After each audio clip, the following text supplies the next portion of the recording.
আসলে কথা বলতে গেলে মানে কথা মুখ দিয়ে আসে না, কি বলবো মানে ভাষা খুঁজে পাচ্ছি না।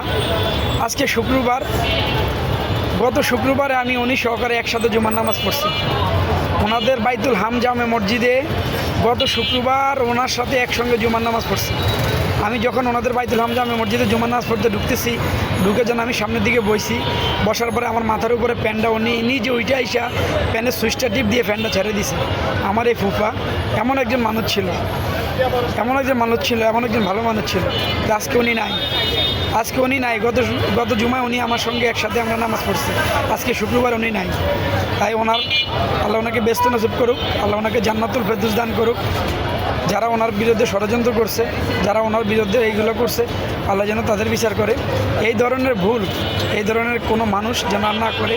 আর এই ধরনের কোনো অপপ্রচার, কোনো বিভ্রান্তিমূলক কোনো কিছু যেন কোনো মানুষ না ছড়ায়, যাচাই বাছাই না করে যেন কোনো কিছুই করা ভালো না। আমরা আসলে গুজবে কান না দেই, মানুষের কথায় কান না দিই। একজন মানুষের বিষয়ে ভালোভাবে জাস্টিফাই করা, ভালোভাবে যাচাই করা। আজকে দেখেন এক এক করে আমাদের এলাকার প্রত্যেকে এখন মুখ খুলতেছে যে উনি আসলে ভালো লোক ছিল, সত্যি ভালো লোক ছিল। হ্যাঁ, বলবে না কেন? আমরা ওনাকে ছোটোবেলা থেকে চিনি, উনি যে আসলে ভালো লোক ছিল, আসলে উনি একজন সৎ লোক ছিল। তাহলে ওনার মতো মানুষ হয় না। উনি এমন একজন ভালো লোক ছিল, এমন একজন সৎ লোক ছিল। আজকে উনি চলে গেছে, আল্লাহ ওনাকে ক্ষমা করুক। আমরা ওনাকে সবাই মাফ করে দেই, আমরা সবাই ওনার জন্য দোয়া করি। আল্লাহ যেন ওনাকে জান্নাতুল ফেরদৌস দান করে, আল্লাহ যেন ওনাকে ক্ষমা করে দেয়।